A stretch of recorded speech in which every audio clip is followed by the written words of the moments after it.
जय सिया राम। मानस मंच भाग 8 में आपका स्वागत है। भाग 7 में आपने देखा कि जब श्री राम हनुमान जी से कहते हैं कि हे पुत्र, मैं जीवन भर के लिए तुम्हारा ऋणी हो गया हूँ, तो हनुमान जी उनके चरणों में गिर जाते हैं और त्राहि माम कहने लगते हैं। उस दृश्य की कल्पना कीजिए। हनुमान जी भगवान के चरणों में हैं और भगवान का हाथ हनुमान जी के सिर पर है। वे हनुमान जी को उठाने का प्रयास करते हैं, परंतु हनुमान जी उनके चरणों को छोड़ना ही नहीं चाहते। बार बार प्रभु चाहि उठावा, प्रेम मगन तेहि उठब न भावा। प्रभु कर पंकज कपि के सीसा, सुमिर सुदशा मगन गौरीसा। इस स्थिति का स्मरण करके भगवान शिव भी आनंद और प्रेम में मग्न हो गए। वे क्षण भर के लिए भूल ही गए कि वे तो पार्वती जी को कथा सुना रहे हैं। फिर उन्होंने स्वयं को संयत किया, अपने आप को संभाला और आगे की कथा पार्वती जी को सुनाने लगे। सावधान मन कर पुनि शंकर, लागे कहन कथा अति सुंदर। हनुमान जी भगवान शंकर का ही अंश हैं, उनका ही स्वरूप हैं। भगवान शंकर और राम जी का संबंध बहुत अद्भुत है। गोस्वामी जी ने शिव जी को सेवक स्वामी सखा सिय पिय के कहकर इस संबंध को परिभाषित करने का प्रयास किया है। यही कारण है कि जब और जहाँ भी हनुमान जी और राम जी की भावपूर्ण आत्मीयता वाला प्रसंग आता है, तो शिव जी विशेष रूप से आनंद का अनुभव करते हैं। किष्किंधा कांड के उस प्रसंग को याद कीजिए, जब हनुमान जी राम जी से पहली बार मिले और जब भगवान को पहचान कर उन्होंने उनके चरण पकड़ लिए, तब भी शंकर जी कहते हैं, सो सुख उमा जाई नहीं बरना। अर्थात हे उमा, वह सुख अकथनीय है, उस सुख का वर्णन मैं कर नहीं सकता। वस्तुतः शिव और राम अलग अलग होकर भी एक ही हैं। कहियत भिन्न न भिन्न। ये एक ही सिक्के के दो पहलू हैं, एक ही परम सत्ता के दो स्वरूप हैं। पुरारौ च मुरारौ च न भेदः पारमार्थिकः। राम जी ने हनुमान जी को उठाकर अपने हृदय से लगाया और उनका हाथ पकड़कर बिल्कुल अपने पास परम निकट बैठा लिया। कपि उठाई प्रभु हृदय लगावा, कर गई परम निकट बैठावा। फिर वे हनुमान जी से पूछने लगे, कहु कपि रावण पालित लंका, के ही विधि दहेउ दुर्ग अति बंका। हे हनुमान, लंका की सुरक्षा तो राक्षसराज रावण करता है, फिर इतने बांके दुर्ग को अर्थात इतने शानदार किले को तुमने जला कैसे दिया।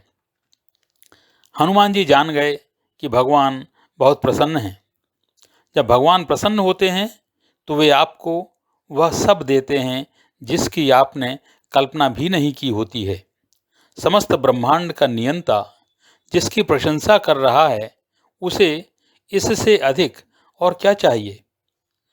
परंतु जिस प्रकार भूमि से प्राप्त कंदमूल के साथ मिट्टी भी लगी होती है, जमीन से निकाली गई मूली गाजर आदि का प्रयोग आप बिना उनकी मिट्टी को हटाए नहीं कर सकते, इसी प्रकार प्रशंसा के साथ अभिमान भी अनिवार्य रूप से आता है।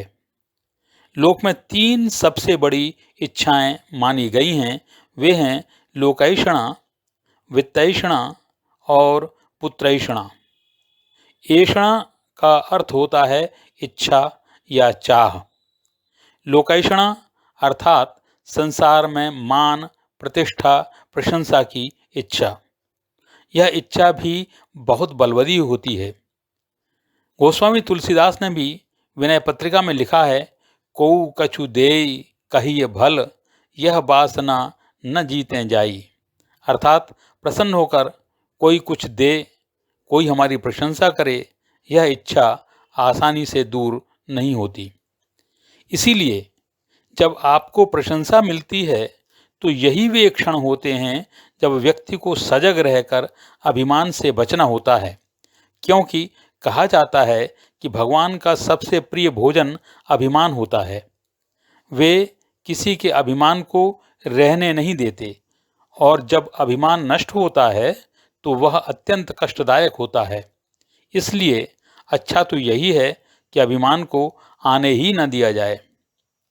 हनुमान जी ने राम जी का प्रश्न सुना और अभिमान रहित होकर सुस्थिर चित्त से उत्तर दिया, हे प्रभु, मैं तो शाखा मृग हूँ, अर्थात पेड़ की शाखाओं पर उछल कूद करने वाला एक सामान्य जीव, एक सामान्य वानर हूँ।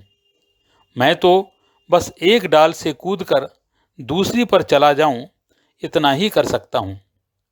मैंने जो इतने बड़े समुद्र को पार किया, वहां जाकर हाटकपुर अर्थात स्वर्ण नगरी लंका को जलाया, राक्षसों को मारा, रावण के प्रिय उद्यान अशोक वन को तहस नहस किया।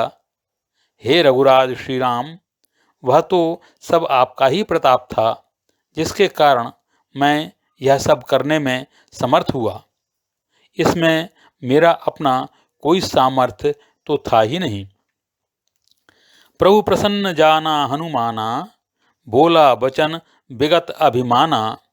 शाखा मृग कै बड़ी मनुसाई, शाखा तें शाखा पर जाई। नाग सिंधु हाटकपुर जारा, निश्चर गण बधि विपिन उजारा। सो सब तब प्रताप रघुराई, नाथ न कछु मोर प्रभुताई।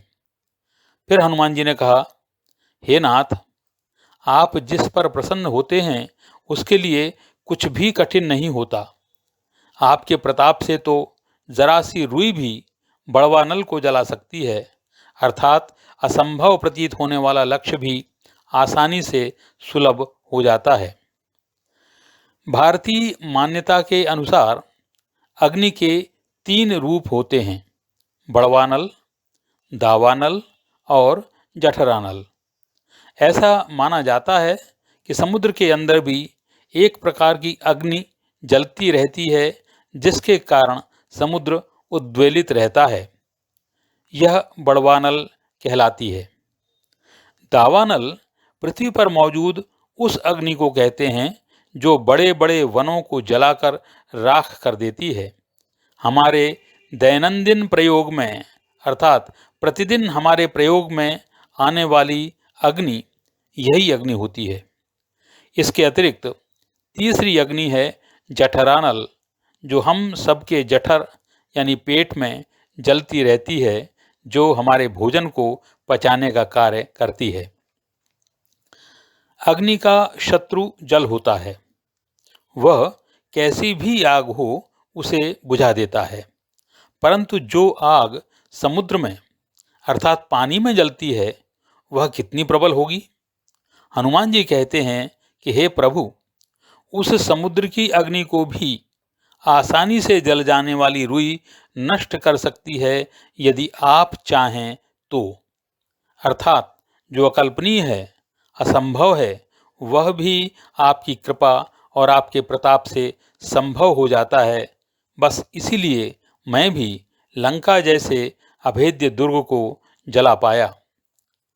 ताकहु प्रभु कछु अगम नहीं, जा पर तुम अनुकूल। प्रभु प्रताप बड़वा न लही, जारी सकई खलु तूल। तूल अर्थात रुई। फिर वे कहते हैं, हे प्रभु, अब आप मुझे अपनी भक्ति देने की कृपा करें, जो सुखदायिनी तो है ही, अनपायिनी भी है। अनपायिनी अर्थात जो सहज प्राप्य नहीं है, आसानी से नहीं मिलती, मुझे वही सुखदायी भक्ति दें। अब और मेरी परीक्षा न लें। शंकर जी पार्वती जी से कहते हैं कि श्री राम ने जब हनुमान जी की यह निश्चल विनम्रतापूर्ण बात सुनी तो उन्होंने तुरंत एवमस्तु अर्थात ठीक है, जो तुम चाहते हो वैसा ही हो, ऐसा कह दिया। नाथ भगति अति सुखदायिनी, देहु कृपा करी अनपायिनी। सुनि प्रभु परम सरल कपिबानी, एवमस्तु तब कहा भवानी। शंकर जी उमा को समझाते हुए कहते हैं कि हे उमा, राम जी का स्वभाव जिसने जान लिया उसे राम जी के भजन के अतिरिक्त उनकी भक्ति के अलावा और कुछ अच्छा नहीं लगता। उमा राम स्वभाव यही जाना, ताहि भजन तज भाव न आना। क्योंकि भक्ति का लक्षण ही यह है कि अहंकार का भाव न रखते हुए जो कुछ हो रहा है उसे ईश्वरकृत अर्थात भगवान द्वारा किया गया या कराया गया माने। आपको जीवन में जो भी मिला है उसका ठोस आधार भक्ति ही है। जैसे वृक्ष की शाखाओं, उसके पत्तों, फल और फूलों का अस्तित्व वृक्ष की जड़ के कारण होता है, और यदि जड़ को काट दिया जाए तो उन सब का होना न होना बराबर ही होता है। छिन्ने मूले तु वृक्षस्य कुतो पत्रम कुतो शाखा। इसी प्रकार जीवन में भी आपकी उपलब्धियों का आधार, उनको स्थायित्व प्रदान करने वाला तत्व भक्ति अर्थात अभिमान रहित ईश्वर के प्रति कृतज्ञता और समर्पण का भाव ही होता है। इसलिए जीवन में जो भी उपलब्धियां हों, जो भी मिले, उसे ईश्वर का प्रसाद मानकर स्वीकार करें, उस पर अभिमान न करें। आगे वे यह भी कहते हैं कि राम हनुमान के इस संवाद के मर्म को जो समझ लेगा उसे श्री राम के चरणों की भक्ति अवश्य ही प्राप्त होगी। यह संवाद जासु उर आवा, रघुपति चरण भगति सोई पावा। इस गूढ़ और प्रेमपूर्ण बातचीत को समस्त वानर भी सुन रहे थे। कृपालु, समस्त सुखों के मूल सुखकंद राम जी के वचनों को सुनकर वे सब उनकी जय जयकार करने लगे। सुनि प्रभु बचन कहाहि कपि वृंदा, जय जय जय कृपाल सुख कंदा।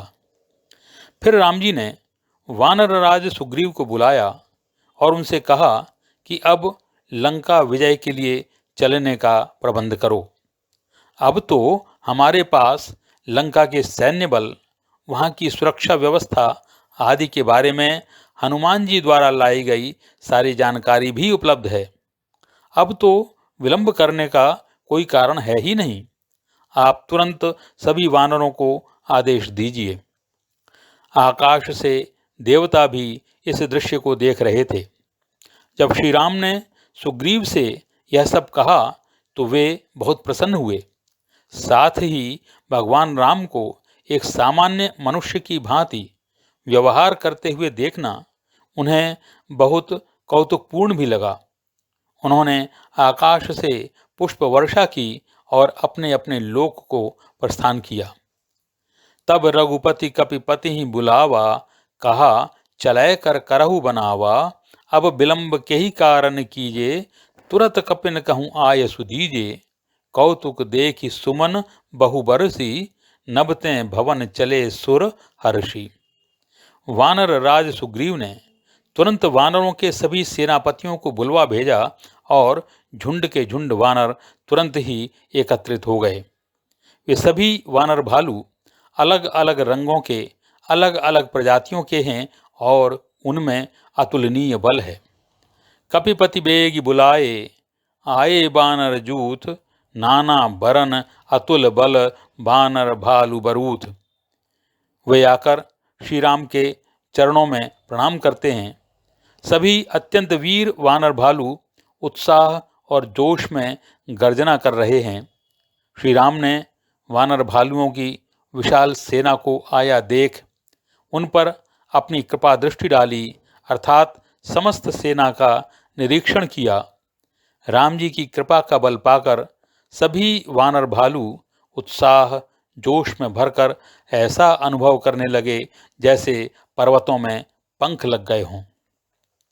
प्रभुपद पंकज नावहि सीसा, गरजहि भालू महाबल कीसा। देखी राम सकल कपि सेना, चितई कृपा करि राजीव नयना। राम कृपा बल पाई कपिंदा, भय पच्छजुत मनहु गिरिंदा। आत्मविश्वास, शक्ति और उत्साह से भरी अपनी सेना को देखकर श्री राम ने प्रसन्नतापूर्वक लंका की ओर प्रयाण किया, अर्थात लंका विजय के लिए अपनी यात्रा का आरंभ किया। उस समय अनेक शुभ शकुन होने लगे। इस पर गोस्वामी जी की टिप्पणी है कि जिसकी संपूर्ण कथा, जिसका पूरा चरित्र ही मंगलमय है, उसके चलने पर शुभ शकुन होना तो स्वाभाविक ही है। उधर सीता जी को भी यह आभास होने लगा कि श्री राम ने लंका की ओर प्रस्थान कर दिया है। ऐसा इसलिए क्योंकि उनके शरीर के बाएं अंग जैसे बायां हाथ, बाईं आंख फड़कने लगे। सीता जी को जो जो शकुन हो रहे थे, रावण को वे ही अपशकुन हो रहे थे। उदाहरण के लिए, यदि सीता जी की बाईं भुजा और बायां नेत्र फड़क रहा था, तो रावण का भी बायां हाथ, बाईं आंख फड़क रही थी। शकुन शास्त्र के अनुसार महिलाओं का बायां अंग व पुरुषों का दायां अंग फड़कना शुभ होता है। वह सेना जब चली तो उसका वर्णन किया ही नहीं जा सकता। असंख्य वानर और भालू गर्जना करते हुए जा रहे थे।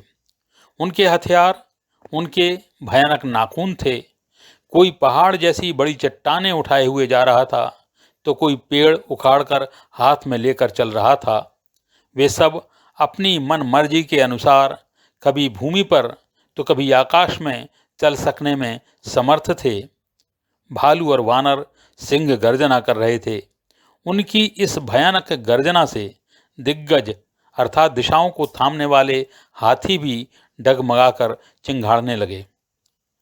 हर्ष राम तब कीन पयाना, भय सगुन सुंदर शुभ नाना, जासु सकल मंगलमय कीति, तासु पयान सगुन यह नीति, प्रभु पयान जानना वै देही, फरक बाम अंग जनु कहि देही, जोई जोई सगुन जान की होई, असुगुन भयउ रावण ही सोई, चला कटक को बरनय पारा, गरजहि बानर भालू अपारा, नख आयुध गिरिपाद पधारी, चले गगनमहि इच्छाचारी, के हरिनाद भालू कपि करही, डगमगाही दिग्गज चिक्करही।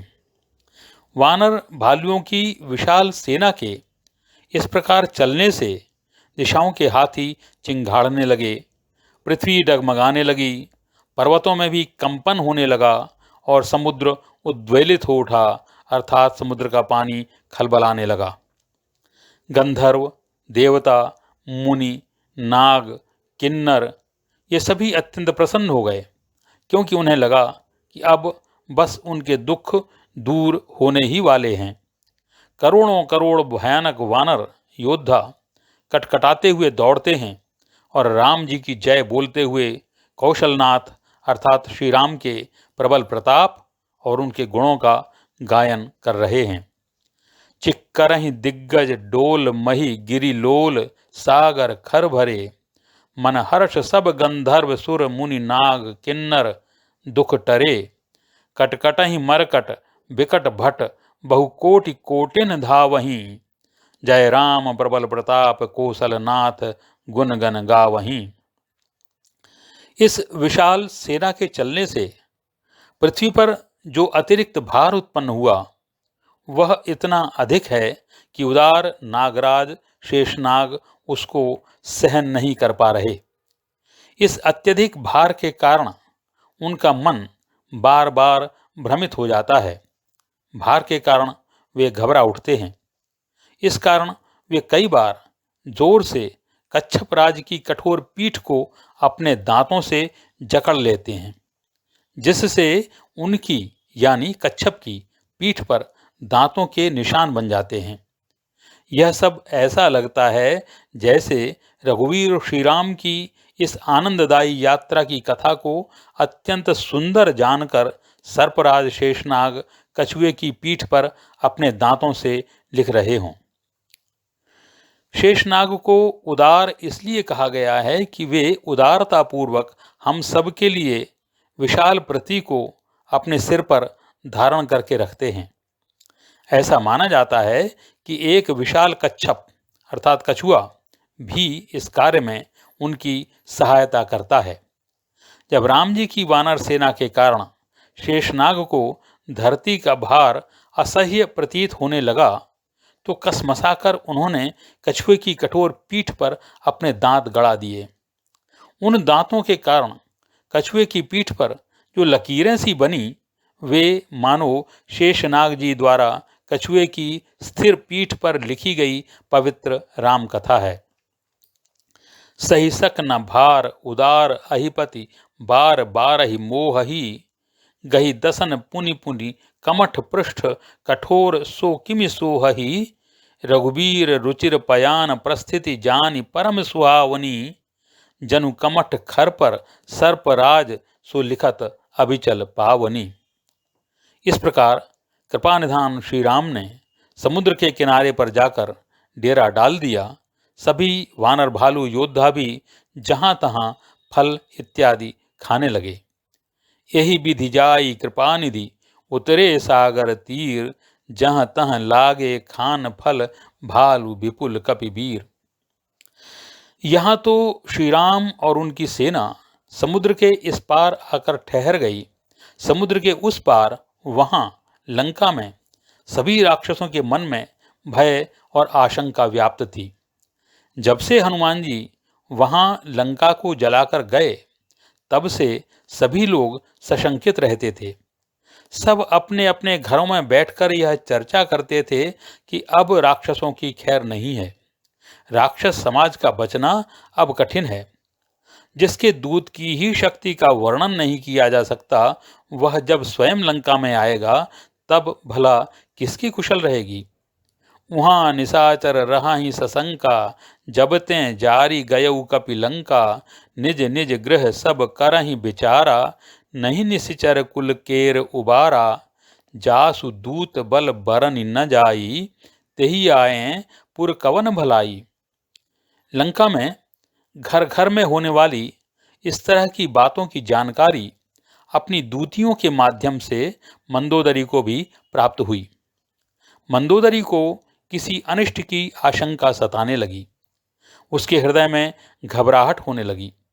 एक दिन एकांत में उसने अपने पति रावण के पैर पकड़कर उसको विनम्रतापूर्वक नीति और धर्मयुक्त वाणी में समझाने का प्रयास किया। दूतिन सन सुनि पुरजन बानी मंदोदरी अधिक अकुलानी रहसी जोरी कर पति पद लागी बोली बचन नीति रस पागी। रहसी अर्थात एकांत में उसने कहा, कंत करश हरिसन परिहरहु मोर कहा अतिहित हिय धरहु समुझत जासु दूत कय करनी स्रवहि गर्भ रजनीचर घरनी तासु नारी निज सचिव बुलाई पठवहु कंत जो चाहु भलाई। हे प्रिय, हरि अर्थात राम के साथ विरोध और शत्रुता का भाव छोड़कर मेरी बात को अपने हृदय में धारण करो। मेरी बात को मानो जो अत्यंत हितकारी है, अर्थात मेरी बात मानने में ही भलाई है। जिसके दूत ने यहाँ आकर इतना कुछ किया कि उसे याद कर करके राक्षस स्त्रियां अब तक भयानक रूप से घबरा जाती हैं। हे पति, यदि आप अपनी और हम सब की भलाई चाहते हैं तो अपने सचिव को बुलाकर उसकी स्त्री अर्थात सीता को तुम तुरंत उनके पास भेज दो। जिस प्रकार जाड़े की रात्रि कमल के फूलों को नष्ट कर देती है, वैसे ही सीता तुम्हारे वंश रूपी कमल वन के लिए सर्दियों की रात बनकर आई है। अर्थात यदि सीता यहाँ रही तो तुम्हारा वंश भी ऐसे ही नष्ट हो जाएगा जैसे जाड़े की रात में कमल नष्ट हो जाते हैं। हे नाथ, सीता को वापस लौटाए बिना स्वयं ब्रह्मा और शिव भी यदि तुम्हारी भलाई करना चाहें तो भी तुम्हारा भला नहीं हो सकता। तब कुल कमल विपिन दुखदाई सीता सीत निशासम आई सुनहु नाथ सीता बिनु दीन है हित न तुम्हार शंभु अज कीन्हे। हे पति, ये सारे राक्षस मेंढकों के समान हैं और राम जी के बाण सर्पों के समान हैं। जिस प्रकार सर्प मेंढक को खा जाता है, उसी प्रकार राम जी के बाणों से ये सारे राक्षस भी नष्ट हो जाएंगे। जब तक राम जी के बाण रूपी सर्पों ने इन राक्षसों को अपना भोजन नहीं बनाया, तब तक आपके पास समय है। हे नाथ, अपना हठ छोड़कर इन्हें बचाने का प्रयास कर लो, अर्थात सीता जी को लौटा दो। आज की कथा को यहीं विराम देते हैं। आगे की कथा मानस मंच के 9वें भाग में कही जाएगी। जय सिया राम।